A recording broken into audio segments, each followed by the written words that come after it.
Дружко, каравай крае, дружко, каравай крае.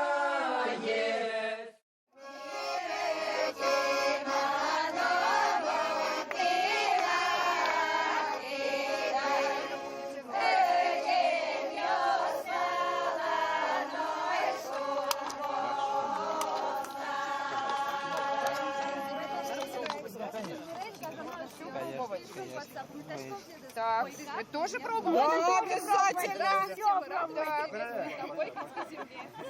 Какие вы красивые вообще. Удивительно.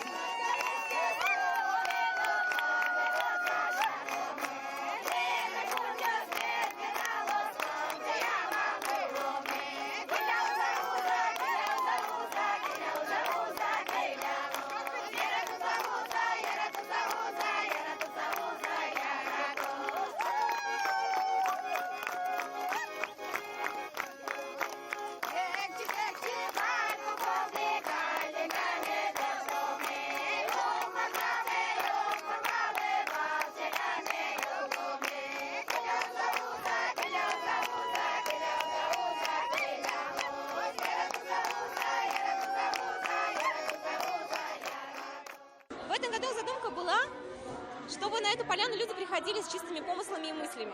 Вот. То есть мы сначала проходили очищение огнем возле костра. Дальше было очищение водой, то есть получение бутылки с водой, омывание лица. Дальше пробовали, загадывали желание на священном дереве удмуртов и пробовали ритуальную кашу. Вот. И весь пролог, он был повязан на ритуальной каше, собственно.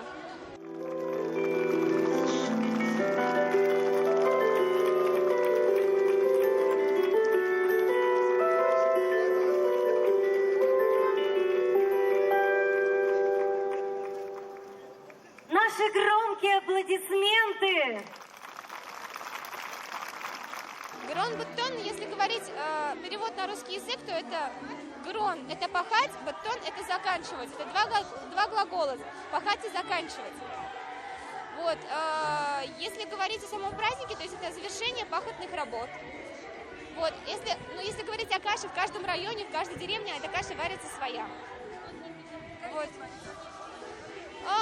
Здесь мы сварили кашу на... Вот по-русски не помню, брай крупа называется. Вот мы с ней варили кашу, получается, и вроде всем понравилось на мясе. Мы, конечно, не делали всего ритуала, как это должно быть на самом деле. Это делается традиционное моление. Но традиционное моление, оно проходит немножко в другом формате, оно не имеет публичного характера. Поэтому для того, чтобы праздник был такой для народа, мы взяли пролог, и в прологе частично вы слышали молитву, которую мы читали все вместе. Слава Богу, что не пошел дождь. Обычно после такой молитвы начинается сразу дождь, но вот в этом году нас миновало. Вот. Ну, хорошо или это плохо, узнаем потом, чуть попозже, но обычно вот после таких молений начинается обычно дождь.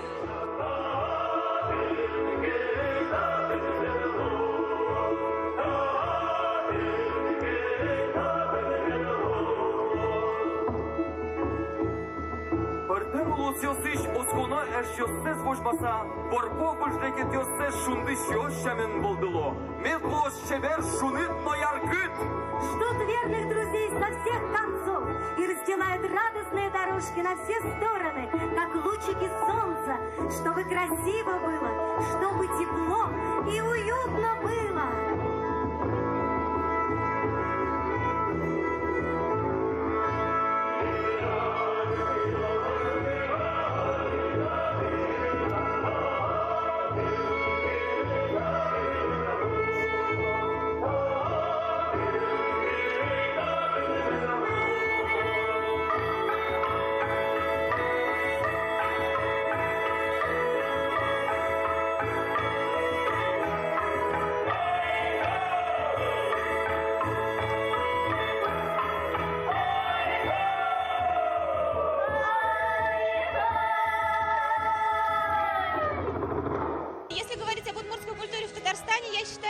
переживает перерождение определенное какое-то, да, то есть происходит смена каких-то поколений, но не утеряв корни, которые есть.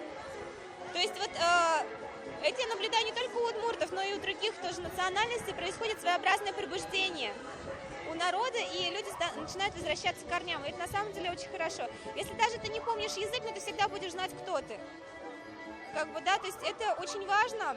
Я всегда привожу пример город Нижнекамск. Мы недавно там открыли автономию, но в этом году уже 3-й год она работает.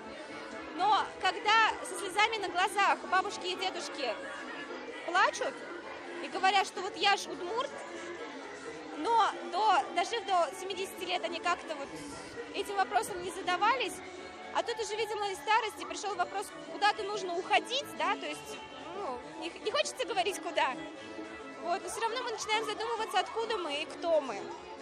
А вот здесь уже, чем раньше это происходит, тем лучше, потому что человек от этого становится только счастливее, от самосознания и понимания того, кем он является. И он может объяснить, ну, будучи какие-то национальные свои вот моменты, вопросы.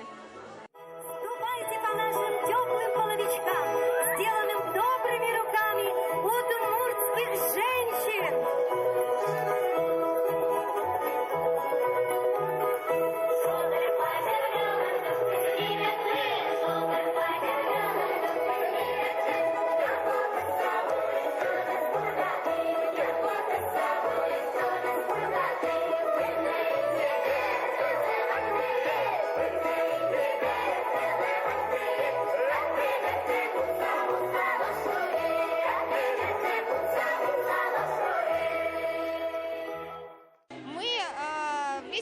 Культурной автономии удмуртов на одном из заседаний пришли к такому мнению, что праздники должны быть не только эмоционально удовлетворительными, так скажем, но и от них должно оставаться какое-то наследие.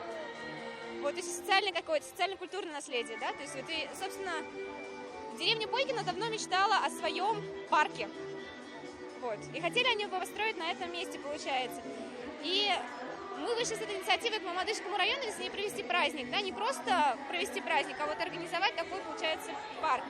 Власти Мамадышского района это поддержали, эту инициативу, поддержала и республика тоже, да, то есть благодаря Мамадышскому району. И вот получилась эта территория. На самом деле здесь был бурьян. Вот как вот там все растет, с 16 декабря мы это все убирали.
празднике Горон-Бетон. Общаемся с Юлдусной Саяховной. Скажите, пожалуйста, а что вы сейчас делаете?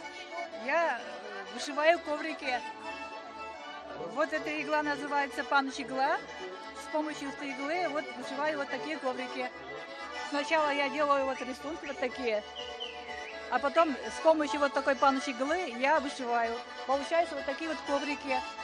Ну, нам нравятся национальные наши узоры, тюльпан особо, вот такие рожки бараньи, они очень красивые получаются. А потом вот такие изделия получаются, коврики.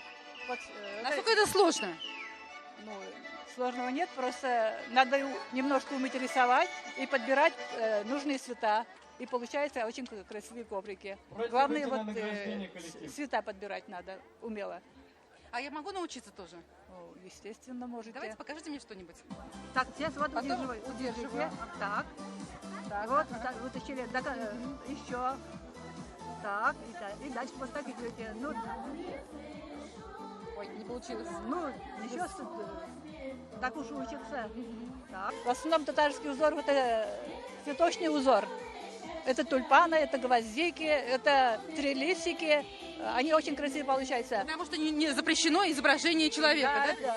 А вот татарский народ, он в самом деле вот людей живых не нарисовали, никогда не вышивали, потому что это запрещено было именно религией нашей. Но все равно где-то что-то проскальзывает. Вот именно вот бараньи рога, потом птички разного рода, они все равно вот просматриваются.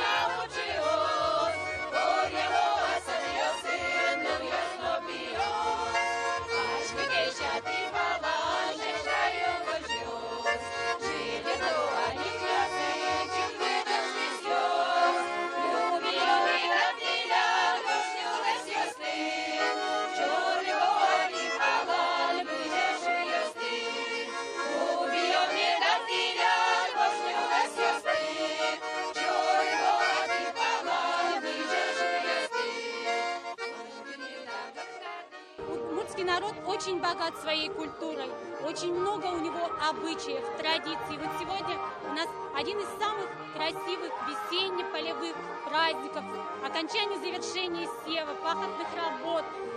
Называется он Горон-Бетон. Праздник посвящен труженикам поля. Кроме этого, есть очень много других праздников. Например, сегодня в рамках данного мероприятия еще проходит праздник, конкурс Чеберина, где мы будем представлять группу поддержки нашей красавицы, нашей Чеберины. И мы будем показывать фольклорный праздник «Свадьба», которая проходит в доме невесты. В доме невесты приходит, когда сначала одевают невесту, наряжают ее в традиционный свадебный костюм. Ну, у нас будет только айшон из представленного, ну, конечно же, ее платье, фартук белый обязательно, вышитый с кружевом понизу. Потому что удмурты считаются одними из самых трудолюбивых народов, которые могут и вышивать, и искусно петь, и красиво заплетать все, и хотят показать вот это при свадебном обряде. Мы беседуем с Настей. Настя приехала из Менделеевского района. Настя, скажите, пожалуйста, а чем вы почуете гостей? Мы встречаем гостей перепечами и табанями. Это национальное блюдо удмуртов. Их готовить не так сложно, и они получаются очень вкусные. Попробуйте, пожалуйста. А скажите, пожалуйста, вот это и есть перепечи? Да, это перепечи. Как их приготовить? Вообще я скажу, что форма у них круглая, потому что они напоминают солнце. Тесто делается немножечко пресное, и для того, чтобы оно характерный вкус, скажем так, придать, начинкой наполняем. Начинка может быть любая, может быть мясная, может быть грибы, например, с яйцами смешивают, и пекут их в печи. Получается, когда печь еще только горит, ее пекут в печи. Перепечь, это значит готовиться перед печью. Поскольку для них не нужна высокая температура, их ставят впереди печки и готовят. Вообще делается мясо, можно делать мясо, вернее. Его не обрабатывают предварительно, просто оно термообрабатывается прямо в печи. Капуста, как известно, она долго варится, поэтому, наверное... Но если это будет, например, куриное филе, то это то же самое время затраченное получится и будет первоклассный продукт. Все очень просто. Вполне просто и доступно, как, собственно, большая часть традиционной кухни.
Я в этом деревне впервые, но я в многих сабантуях проездил, посмотрел всех в Татарстане, все праздники Сабантуя, как участвовал, не участвовал, а песни слушал, плясал, повеселился. Очень хорошие праздники в Татарстане.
дружко.